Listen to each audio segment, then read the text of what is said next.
제 376강 오늘 제목은 멸망과 구원. 하나님은 사람을 보실 때 멀쩡한 사람으로 보지를 않아요. 뭘로 봐야 되느냐 하면 구원의 대상, 이스라엘에 대해서 구원의 대상으로 본다는 것은 그 전제가 인간은 멸망의 대상으로 보고 있다는 것을 의미하는 겁니다. 그게 시편 35편 17절에 나오는데요. 주여 어느 때까지 하시리까 내 영혼을 저 멸망자에게서 구원하시며, 그렇게 되어 있어요. 내 영혼을 저 멸망자에게 구원하시며. 이 시편 35편의 이 말씀은 누구 보고 이야기하느냐 하면 이스라엘 사람들 보고 이야기하는 거죠.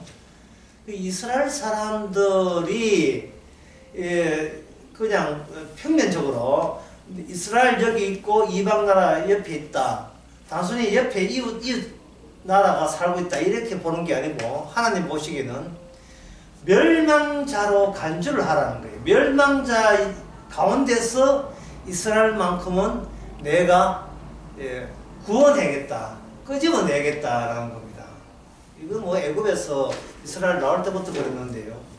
시편 35편 17절 다시 말씀드리면, 주여, 주 이스라엘에게만 나타난 하나님, 주여 어느 때까지 관망하시리까. 하나님께서 일을 하시는데 어떤 의도가 있고 목적하는 바가 분명히 있다는 겁니다. 그 목적하는 바가 뭐냐? 내 영혼을 저 멸망자에게 구원하시며 내 유일한 것을 사자에게서 건지소서.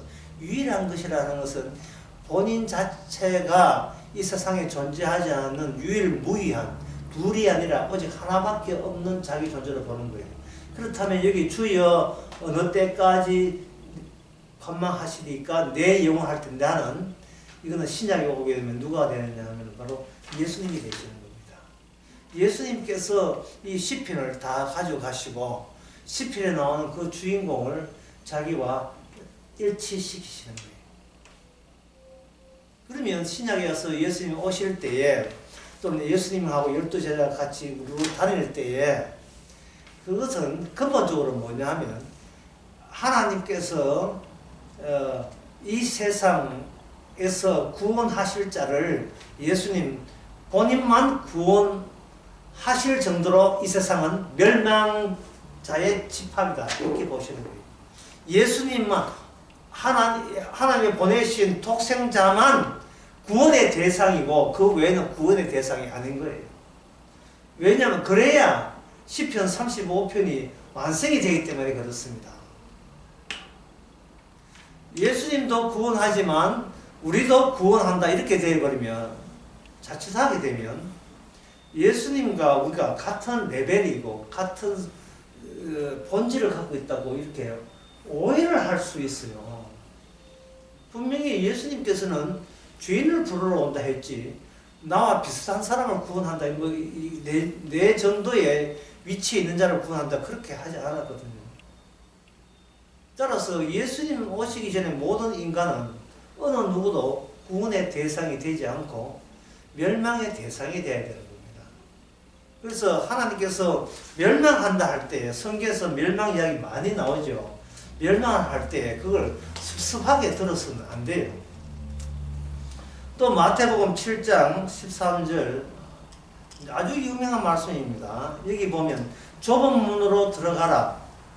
멸망으로 인도하는 문은 크고 그 길이 넓어 그리로 들어가는 자가 많고, 그렇게 되어 있어요. 우리나라의 경부고속도로 낼 때에 그냥 경부고속도로가 서울에서 부산까지 그냥 뚫기만 하면, 그 아스팔트 하게 되면 그냥 보통 땅 위에 도로 하나 새로 등장한 게 되죠. 도로가 없었는데 도로 하나 나온 게 된다 이 말이에요. 추가적으로 더 붙여서.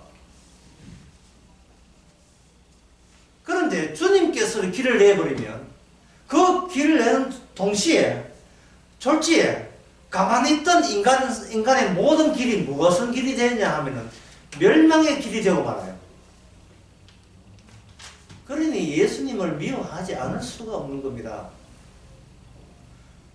예수님께서 어떤 말씀을 하실 때 우리는 그냥 점잖게 가만히 있는데 예수님이 말씀하시는 순간 우리는 졸지에 지옥 갈 사람이 되어버린 겁니다. 이걸 감당할 수 있겠어요? 이걸 감당하고 주님께 내 목숨 바치겠습니다. 이래 나올 수 있습니까? 예수님이 오시기 전에 가장 소중한 것은 우리 자신이 가장 소중합니다.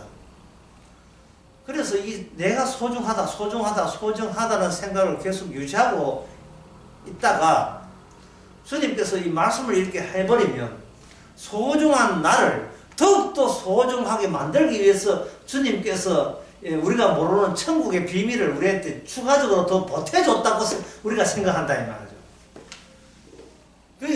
이거는 뭐냐면은 주님이 오시든 안 오시든 간에 내가 생각한 내 생각이 나에 대한 생각이 이거는 뭐 변함이 없이 옳았다라는 그것을 고집하는 셈이 되어버립니다.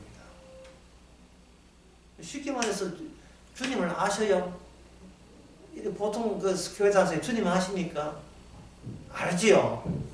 어떻게 아십니까? 주님을 내가 모를 때는 내가 멀쩡하다고 생각했는데 주님을 아시고 난 뒤에는 나는 멸망받아야 될 자라는 사실을 알았습니다. 그러면 그랬어요. 알았으면 그랬어요. 이제는 더 이상 두 번 다시 나를 위해 살지 않아야 된다는 사실을 알았습니다. 모든 먹고 마시고 하는 모든 것이 모든 명예라는 체면 이게 내 자신을 겨냥해서는 안 된다는 사실을 주님 알고부터 이제는 알았습니다. 내가 망가지든 저기 오늘 지금 당장 죽든 상관없이 주님만 계시면 그걸로 저는 만사 오케이입니다.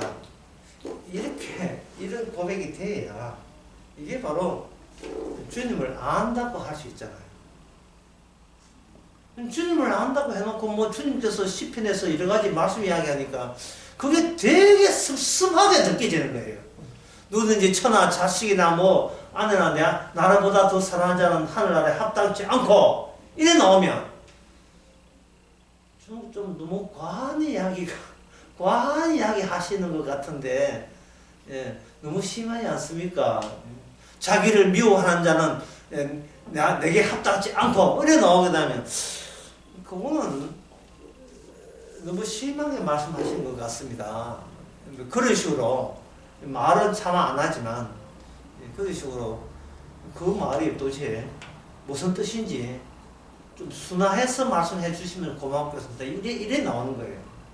그러니까 자꾸 주님한테 하나 건지려고 하는 거예요. 자꾸 줘서 먹으려고 하는 거예요.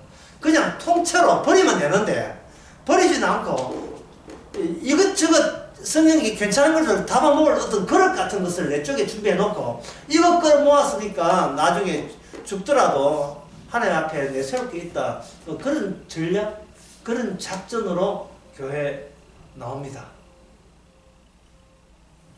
실제로 예수님의 그 멸망 그 말씀 말고 다른 말씀을 실제로 한번 보겠습니다. 마태복음 24장 15절로. 마태복음 24장 15절에 뭐 24장 전체가 그런데 24장 전체가 이렇습니다.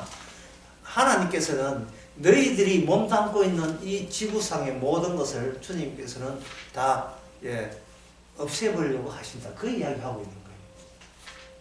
마태복음 24장 29절에 보면 그날 환란 후에 즉시 해가 어두워지고 달이 빛을 내지 아니하고 별들이 하늘에서 떨어지며 하늘의 근원들이 흔들리리라 라고 했을 때 사람들 자기 이빨 흔들려도 이거 보통 문제가 아니거든요.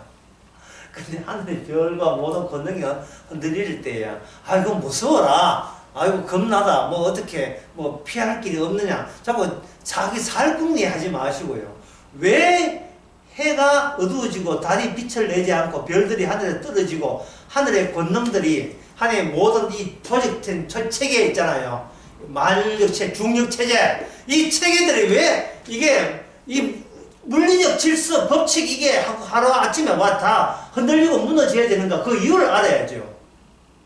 그 이유도 모르면서 피할 생각만 한다고요. 벙커 만들어가지고 같은 교인들끼리 돈 내가지고 지하 벙커 해가 3차전은 대비한다고 라면 사고 뭐 생수 사가고 자 도망칠 생각만 하지 말고 왜 이런 일이 꼭 일어나야 되는가? 그 이유가 뭐냐?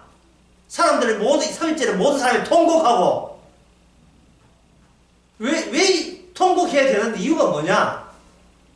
이유는 굉장히 간단해요. 뭐냐면 처음부터 이 지구는 망해야 될 지구에 우리가 출생했기 때문에 그래요. 무슨 이유가 있어요? 우리가 태어난 장소가 망하기로 작정된 장소에 태어난 거예요. 안 망한다는 생각이 이게 잘못된 생각이에요. 침몰하는 배에서 태어난 거예요. 침몰하는 배에. 태어나서 침몰하는데 왜 새삼스럽게 침몰시킵니까? 이 질문 자체가 성립이 안 된다고요. 주님 오시면 그게 마지막 때입니다. 그럼 마지막 때가 마지막 때 값을 한다는데 왜 우리는 그동안 그걸 모르고 내가 사는데 왜 이걸 흔들리게 하시고 내가 사는데 왜 이게 못 살게 하십니까? 못 살게 하십니까? 이렇게 짜증낼 문제가 아니에요. 그리고 그 땅에 산 우리도 애초에 멸망 대상이에요. 멸망 대상 안에는 주님밖에 없고 주님이 자기의 성령으로 우리를 건져주시면